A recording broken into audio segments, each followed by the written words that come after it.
I have been a sculptor and painter. I have a degree in watercolor, but most of what I do is large bronze castings.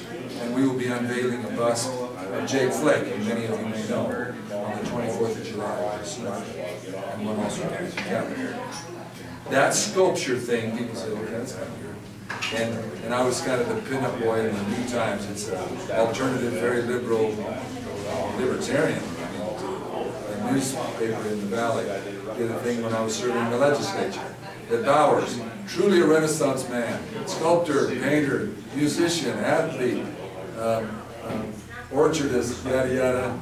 How come his politics are so Stone Age? You know? And because I was so conservative, that it didn't comport with the idea of an artist being conservative, which was a great thing for me, because I never wanted anybody to put me in a box. We tend to want to do that all too often. Put somebody in a box so we know how to handle it. And I didn't want anybody to do that. When we had to solve problems as legislators, both in rangeland management and forestry management, with Jake and the water stuff, with the Silver Creek communication that's going on right now, with the water that you have and where it's running, with SRP and all the interests, we'd love to have your water, and environmental education, rewriting that to show balance and require critical thinking skills of the kids. In all areas, we tried to use, and I have a record, which makes me unique in that I have a legislative record from the other candidates, that you can see. You can look me up. I have a history.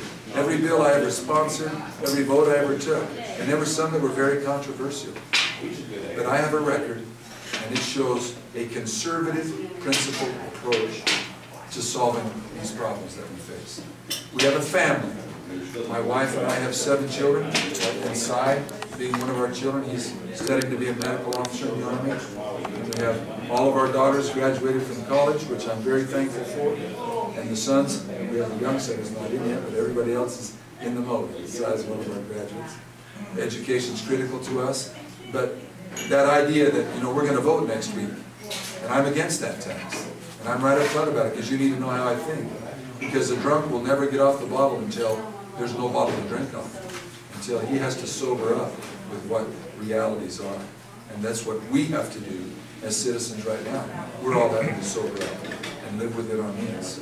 And so that's my position on that. We have a long history of resolution. We've been in scouting, so all those things just help round out a person. I'm very, very interested in serving for this reason. Those 7 children, and those soon-to-be now 7 grandchildren, and will they have the freedom to exercise as free men what they wish to do with their lives? Alec here with his dad, and whether asked to or forced to or otherwise, but I can remember and told him earlier how me with my father early in my life, going to hear Ezra Taft Benson, and then earlier listening to Dr. Skousen, the author of the 5,000 Year League. I worked with Dr. Skousen in 1985. I still have my little textbook when I took the original course. It's pretty beat up, by the way. But what a great source of learning the 286 values that undergird the Constitution. And I'd like to close with that. All of us feel that our Constitution is being not only maligned, but ignored. And we see that in many efforts and many levels of government, but especially now at the national level. But those values of the Constitution are what make us want to obey it. Without the personal agency, the moral agency that we own, that we possess, that we exhibit, then that, if we don't have those, then all the Constitution is a well-guarded piece of paper. When you have those values, then you appreciate what's in the Constitution and what we're trying to fight for and maintain. Because it just is an umbrella over the values. And I'd like to challenge all of you, and myself, that we need to go back to the values that made the country, that are enshrined in the Constitution as we serve each other and as we work to bring back our country. And I want my country back for my kids. I'm 57. I could just easily take another 2-3 years and retire and see how long my retirement lasts with inflation. But this is a time for me now to fight for my kids. I have experience, I've been in the battle, I have proof that under pressure and given some authority that I acted responsibly. I leave those thoughts with you, and thank you very much.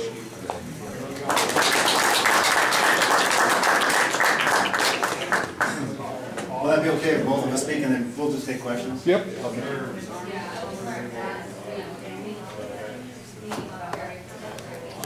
Well, folks, I'm Dr. Paul Gosar. I'm a general dentist, and I live in Flagstaff, Arizona. I lived there my whole professional life, almost 25 years. Actually met my wife, raised my 3 kids in the school district, started 2 small businesses, even built my house in Coconino County when they told me I could. That's what I am. But let me tell you a little bit more about me and how I was raised. I'm the product of 2 immigrant grandparent sets. One were ranchers, sheep and cattle ranchers, and yes, they brought Black Angus into Hereford country. So, yep, he was a fighter. Happened to be French Basque too. And the other were Slavic butchers. So guess what? I spent more time on the ranch, not herding, but cutting. Okay? So I've herded more saddles out of the forest than I've been ridden in. Okay? But I understand what work ethic is. I understand what immigration is when you do it right, and to become pillars and cornerstones of your communities. It was bred at the dinner table. I watched my dad, who was a geologist, sit down with Governor Stan Hathaway from Wyoming, because I am from Pineville, Wyoming. And Senator Cliff Hansen came around and started asking about water policies. How do we build this? Going around, creating and getting the ideas from people in the know. And guess what? Who's got the strongest water policy in the western United States? Wyoming. California sees how many times every year? How many times do they won? Zip. Somebody got it right, because it was about representation. They went out, sought the experts, they got the information, they built a plan, and everybody bought in. That's key. I also got to witness my family doing it again, taking on the federal government in a project called Project Wagon Wheel. It's the Nuclear Energy Commission. We had a bad experiment going. My town, where I'm from, is from Pineville, Wyoming, which sits on the largest oil shale bed in the world. It's also where the Green River starts, folks. That's why it's so important. And their thought was that we're going to drill a hole about 14 miles away from Pineville, and we're going to detonate a nuclear bomb down there. Good thought. You know, who in the room knows about the Yellowstone cauldron? Okay? Oh yeah. And we're going to harness all that energy, right? We know where it's going. Let me ask a question in the room. What happens when the Yellowstone cauldron goes off? The United States, as we know it, ceases to exist. Maybe us will be okay, but east and all around that is gone. Okay? Misguided. Federal government, town 900. Not to mention the water. My dad's a geologist once again. It's fault plane. Okay? So when that energy goes and that fault plane changes, you conceivably have the lunar surface of the moon.